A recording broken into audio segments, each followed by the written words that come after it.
Next, from the Abraham Lincoln Presidential Library in Springfield, an examination of the Springfield race riot of 1908. On the 100th anniversary of these events, we'll hear what happened and hear what historians say are the legacies of the riot. We begin with an overview of the events as we talk with historian Dr. Carole Merritt. Dr. Carole Merritt, thanks for joining us on the Illinois Channel. And we are standing here in the atrium of the Abraham Lincoln Presidential Library in Springfield. And you are the curator of the exhibit here that we are standing in part of, just a partial of it. Yes. It's called, as our camera might see behind you, Something So Horrible, the Springfield Race Riot of 1908. And we're taping this just literally on the 100th anniversary of those events. Can you give us a brief overview, first of all, of what happened during the race riot? What triggered it, and what were the preceding events? Okay, this riot was one of the worst incidences of racial violence, one of the worst riots that actually occurred in America. Here in Springfield, as elsewhere, the community, the society has divisions of race and class. And so on that day in August, in response to a cry of rape, a mob formed. A woman by the name of Mabel Hallam claimed that she had been raped by a black man. And a mob formed that same afternoon that eventually that Saturday would wreak havoc in various areas of Springfield. And in the end, many people were killed, a lot of property destroyed. And so it said to Springfield, as it says even still to Springfield, that race, the divisions of race, are deep and abiding. And the reason we commemorate this event, this horrible event that happened 100 years ago, is first of all to let people know what happened, because there's a lot of ignorance about what happened. So to tell the story as effectively as we can, and to try to explain why it happened, so that people will understand why it's necessary 100 years later to remember that event, to recall it, and to recommit ourselves to justice and equality so that that kind of thing doesn't happen again. And it kind of goes to show a couple of things I think also mark this, aside from the fact of the rioting itself. The fact that it happened in Abraham Lincoln's hometown, the great emancipator, that they would be lynching black men, I think outraged the American conscience at the time. And then, as I understand it, that led to the formation of the NAACP, so that's certainly one legacy of this event. Yes, there was a national response to what had happened here in Springfield. People were shocked that in the North you would have this kind of violence. And so a call was issued by a social activist, William Walling, who ended up holding meetings, and eventually what would come out of those meetings would be the founding of the National Association for the Advancement of Colored People. So what began as a very violent, devastating, horrible event at least had the positive impact of issuing the call for organized civil rights activity in this country. Well, we're standing in front of just one of a series of panels and demonstrations that tell that story that you're the curator of. Right. Why don't we, if we might, go ahead and look at some of the other panels, and we'll give the viewers an idea of what's here to see and how it depicts the story in the events. Sure, be happy to. Great, thanks. Well, Terry, here is a panel that tells the story of what was the immediate trigger of the race riot. We call it the cry of rape. It's a story of a woman, Mabel Hallam, a white woman, who claimed that a black man had raped her. As it turned out, her charge was erroneous. It was false.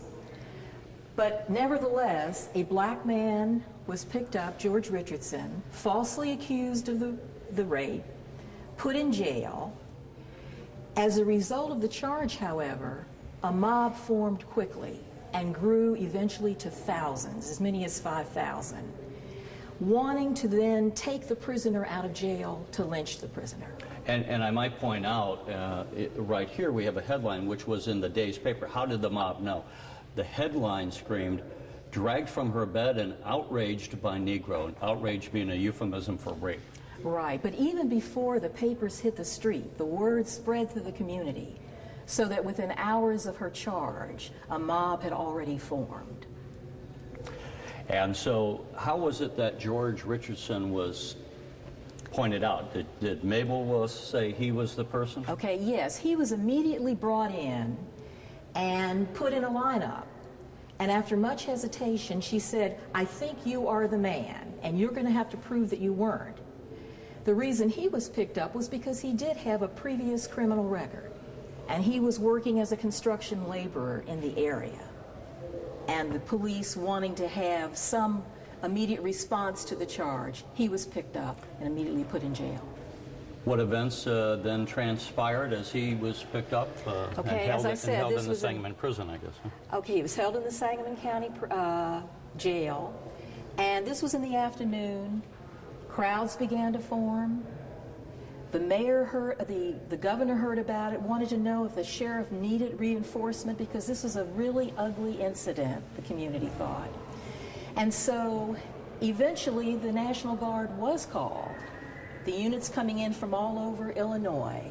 But before they really got here and could effectively control the crowd, the mob had destroyed a restaurant of the man who had removed the prisoner from jail to protect him. As I understand it, Harry Loper was the individual. Exactly. Harry Loper, a restaurateur, had a beautiful car. One of the few, I would imagine, in Springfield in 1908. Not many. And he drove the prisoner to a point where a train could be caught, and he went to the Bloomington County Jail, Bloomington Jail. To that end, the sheriff was Harry Loper a friend of the sheriff? No, it's just that Harry Loper was a prominent person in town. He'd had the experience of a Cincinnati riot, and he wanted to avoid the bloodshed and the attack of the jail. They knew Richardson would have been dragged and lynched, and they were trying to save the prisoner by removing him from the mob. And thinking that that would quell the mob. But what it did was it enraged the mob still more. So they were turned crying on, for blood and didn't get their blood, so they went looking for others. They were angry at Loper, so they burned his restaurant, burned his car, destroyed his restaurant, really. And then, still not satisfied, they turned on the black community.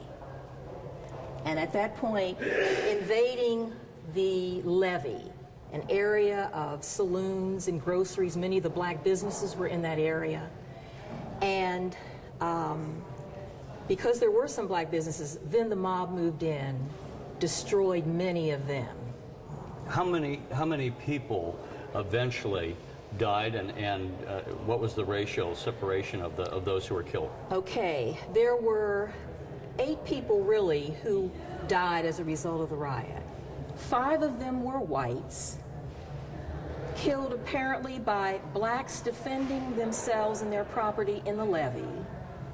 2 of them black men who were lynched by the mob on Saturday. And then there was 1 black baby who died as a result of exposure because his family, in fleeing from the riot and the destruction, never found shelter, and so the baby got sick and died.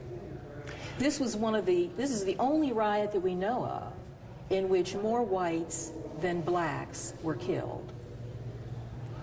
The National Guard came in, and basically the riot then happened, as I understand it, over, what, a period of 2 days?